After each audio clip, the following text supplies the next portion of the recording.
इन दिनों जहां देखो चर्चा सिर्फ 3 तलाक की है, लेकिन 3 तलाक के मसले पर क्या कहता है कुरान, ये हम में से शायद बहुत कम लोग जानते हैं। कुरान के मुताबिक पुरुष ही नहीं, स्त्रियों को भी दिए गए हैं कई सारे हक। सर्वोच्च न्यायालय में दाखिल एक याचिका पर सुनवाई और भारत सरकार द्वारा न्यायालय में अपना पक्ष रखने के बाद देश में 3 तलाक का मुद्दा एक बार फिर से चर्चा में आ गया है।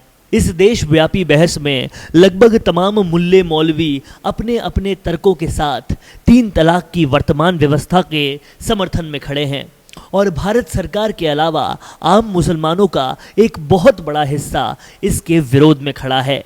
हम शरीयत या इस्लामी मजहबी मामलों का कोई जानकार नहीं है, लेकिन हमने पवित्र कुरान का जितना अध्ययन किया है उसके आधार पर यह कह सकते हैं कि 3 तलाक की व्यवस्था कुरान की हिदायतों के पूरी तरह से उलट है और गैर इस्लामी है। दरअसल कुरान ने समाज में स्त्रियों की गरिमा, सम्मान और सुरक्षा सुनिश्चित करने के लिए बहुत सारे प्रावधान किए हैं।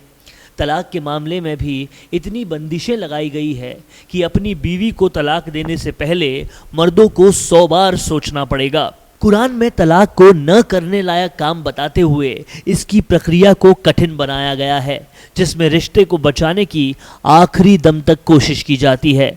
पति पत्नी के बीच संवाद, दोनों के परिवारों के बीच बातचीत और सुलह की कोशिशों और तलाक की इस पूरी प्रक्रिया को एक समय सीमा में बांधना शामिल है। सूरह निसा के अनुसार अगर औरत की नाफरमानी और बददिमागी का खौफ हो तो उसे नसीहत करो और अलग बिस्तर पर छोड़ दो। अगर किसी औरत को अपने शौहर की बददिमागी और बेपरवाही का खौफ हो तो बीवी को भी शौहर को मौका देना चाहिए, न कि फौरन कोई फैसला कर लेना चाहिए। घर को बर्बादी से बचाने के लिए अगर उसके हक में कोई कमी हो तो उसे भूलकर हर हाल में घर को बचाने की कोशिश करनी चाहिए।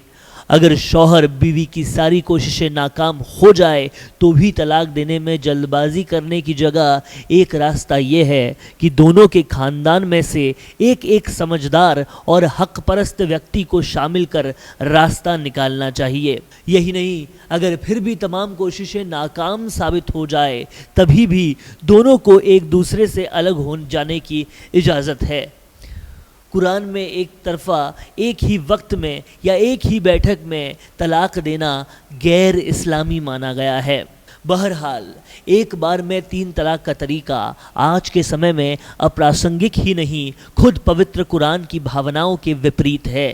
क्षणिक भावावेश से बचने के लिए 3 तलाक के बीच समय का थोड़ा थोड़ा अंतराल ज़रूर होना चाहिए। ये भी देखना होगा कि जब निकाह लड़के और लड़की दोनों की रजामंदी से होता है तो तलाक का अधिकार सिर्फ पुरुषों को ही क्यों दिया जाता है। उसमें स्त्री की रजामंदी या कम से कम उसके साथ विस्तृत संवाद भी निश्चित तौर पर शामिल किया जाना चाहिए। इसीलिए मोदी सरकार और केंद्र सरकार लगातार 3 तलाक के खिलाफ मोर्चा खोले हुए है और वो अदालत में भी अपना पक्ष पुरजोर तरीके से रख रही है।